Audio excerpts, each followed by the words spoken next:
Alright, back-to-back comic book haul weeks from PZ. Can't believe it. Finally starting to feel normal again. Got some quiet time, so I decided I'm gonna do another haul video. This week I returned to the Scene of the Crime where I picked up those Evil Ernie books. Wanted to see if they had the rest of the series. Unfortunately, spoiler alert, they didn't. But I ended up picking up a few other things for my trip there. But before we get to that, we got to get to our Two from the Tomb.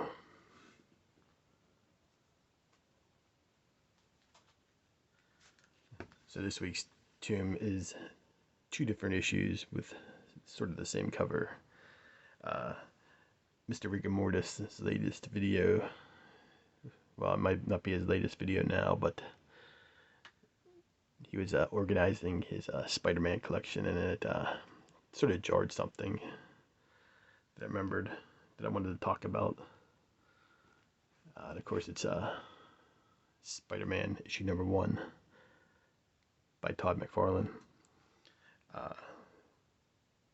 This is the first series that I remember buying multiple issues or multiple copies of the first, multiple copies of the same issue, I should say. I got the green one, and I got the gold or the silver one. So that was the first time I ever bought. At the same time, I bought the same issue with just different covers. So that was my first variant cover that I ever bought. I skipped on the Legends of the Dark Knight with the pink, yellow, orange,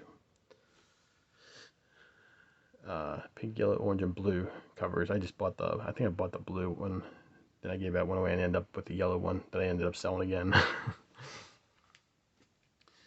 But yeah, what jarred me about this is a couple weeks ago, I was talking to my brother. That was probably going a couple months ago now, but I was talking to him, and yeah, he knows about books and stuff like that. He was a big collector when he was younger too. But this book was one I remember him having, and he was talking about it. And I think it's safe to say, of the 90s, this may be the most iconic cover of the 1990s. I'm just curious what anybody else thinks. There's a lot of great covers from back then, but I think this is it right here. There's also a second print gold variant, and then there's like a chromium, I think. But it's been homaged numerous times. Not as much as ASM 300, but that was, I think, a totally different decade anyways. But for the 90s, I'm saying this is my bet, because not only that, he homaged himself 13 issues later with the Black Spider-Man costume there. The symbiote. But definitely one of my favorite covers of all time. I think I have like 4 copies of this now. I used to pick them out of dollar bins all the time. I have I only have 1 copy. This is my only copy of Spider-Man 13, but I have 1 copy of the second print, and I have like 3 or 4 of the green cover A or whatever you want to call it. But yeah, I'm just curious what anybody else thinks the best cover in the 1990s. Put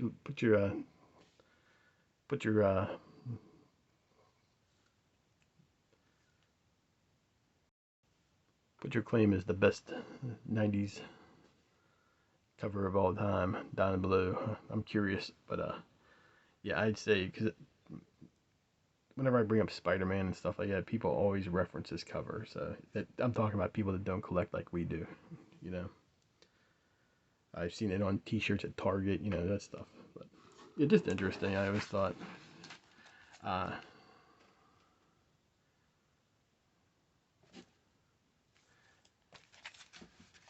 but I think a lot of people are trying to sell them for a lot of money now. When I say a lot of money, like $20. But yeah, I used to see these in dollar bins all the time. I used to see like stacks of them.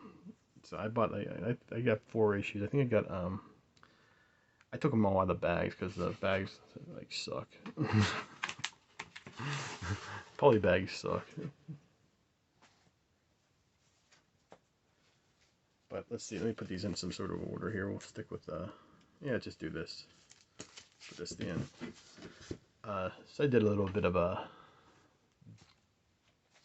it's going to be a Todd McFarlane heavy video. But I was doing a little bit of dollar digging. I really don't buy too many books out of the dollar bins anymore, just because of space issues, but I do like digging. It's my therapy, you know. Keeps me going. But I ended up picking up for $1 Marvel Tales Classic. It's not in the greatest condition, but who gives a shit?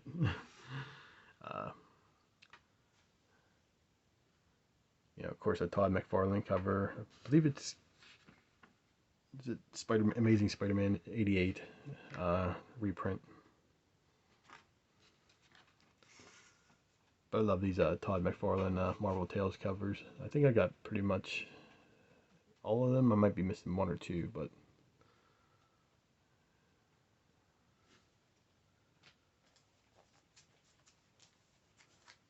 let's see here. Was able to fill some holes for, let's see, it's $5 and under spawns, which is pretty rare for these numbers past like issue number 50. Sometimes they're getting a little bit pricey now. I ended up picking up issue 90.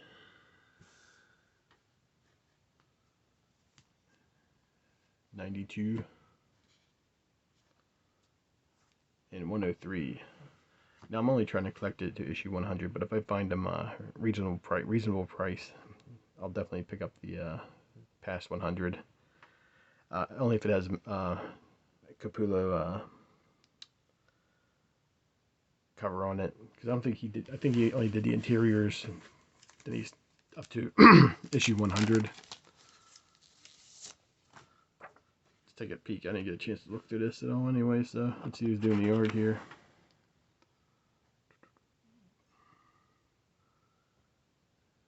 Angel Medina.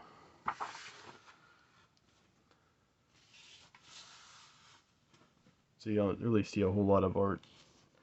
I mean, this just judging by this first couple of pages here, I mean,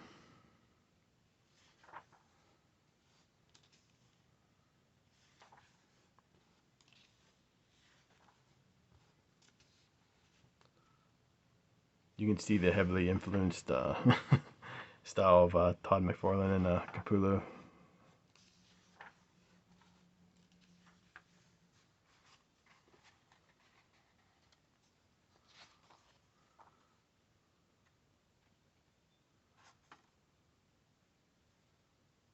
Yeah, that's awesome.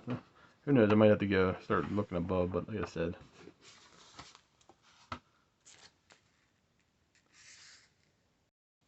I'm really only going after spawn issue 1 through 100, so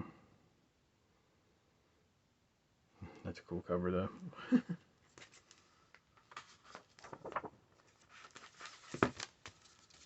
But for $5 and under, I think it's a steal. I'm also trying to complete my Rob Liefeld New Mutants run. So I picked up issue 86 and 89. Both under $5. Take a quick look under. I know he gets a lot of crap and all that, yeah.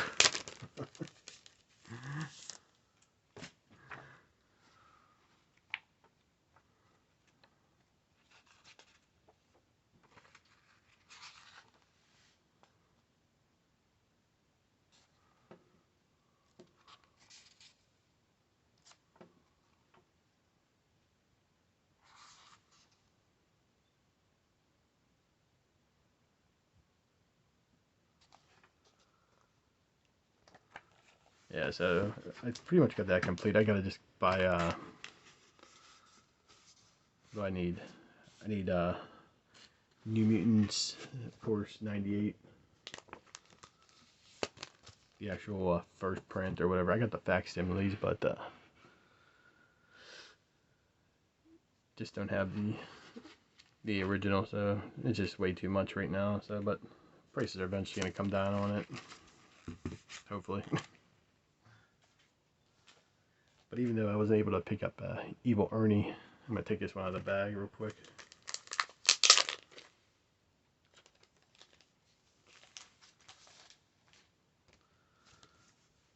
Like I said, even though I wasn't able to pick up Evil Ernie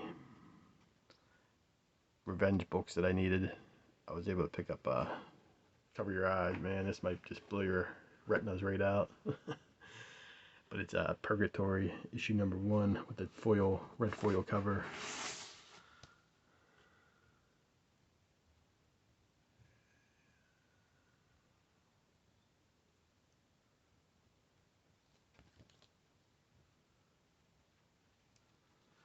Of course, it's a Jim Balent cover. Our buddy Riggs there, man. One of his favorite artists there.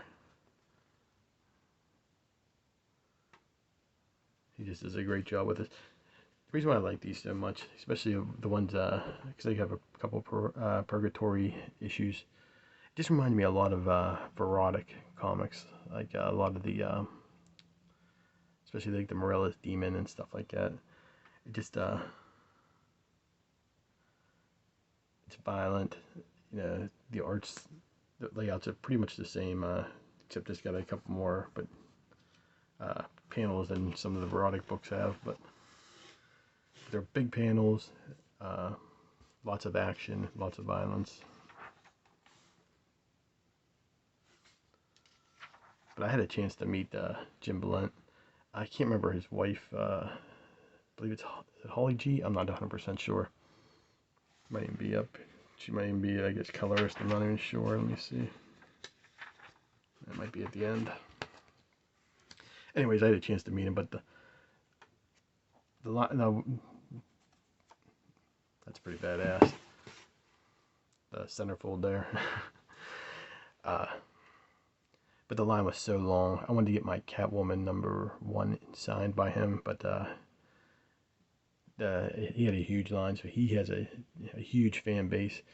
I think he was, I'm not sure if he's around from the Pittsburgh area or not, maybe on the other side of the state or something, but he's, a couple of shops I know around here, he used to come into those shops quite a bit, so I'm not sure if he was always just passing through here, maybe had family out this way.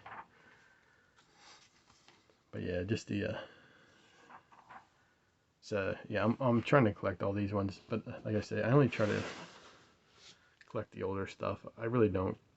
I'm not digging any of the newer, you know, Evil Ernie, Lady Death, Purgatory stuff. But the classic '90s stuff. This came out when, I want to say it's like late '80s, late '90s. I mean, yeah, 1996. Let me see if I can see here. Pause this for 1 second. So yeah, it wasn't.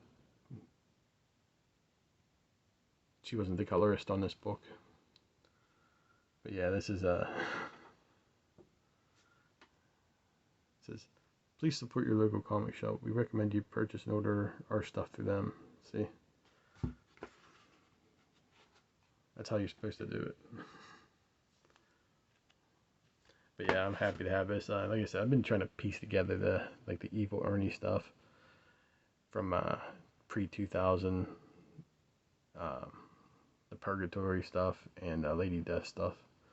Had a chance to years ago to buy like a whole freaking long box full of it, and I'm talking the books were like about 20 cents a piece, and I should have bought it. Now I'm just picking these off for like $2 to $3 each.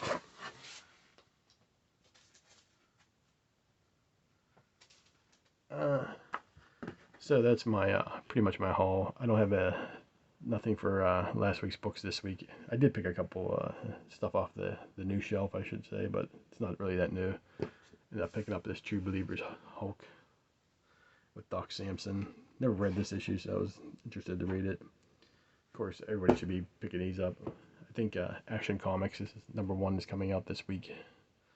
So, personally, my opinion, you want to get rid of stuff, you know, off the new shelves that's not selling. I mean, I'm going into these shops, people, and shit ain't selling, man. I mean, it's just but it seems like the facsimile stuff. I mean, what if they did like, you know, Detective Comics #28? Just do facsimiles, you know, up to issue or 100, man. That's just easy money. I mean, you have to pay the estates probably of Bob Kane and Bill Finger and all them.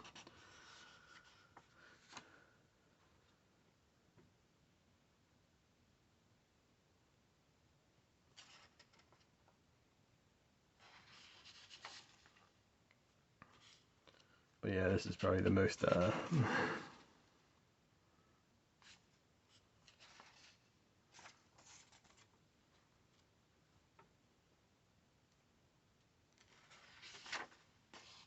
but yeah, I mean, how many people the states you have to pay royalties to? I mean, it'd be better than just having shit just die on the shelves, you know? Because for me, my pull list is the smallest it's been since 2009. Well, 2011, I should say. Yeah, because it reminds me of I stopped having a pull list back in. I should talk about this in another video actually, but yeah, I stopped having my pull list and when I go out with her. 97. Yeah, I think that was it. Then I just started buying stuff off the shelf. Then I'd have a pull list. You know, it was sparse between 97 and 2010. But anyways, save that for another video, another talking video. But thanks again for watching, guys. Should have another video out coming out next week. So check out the channels down below. Also, gotta start putting the links back in, and check out my Instagram if you get a chance.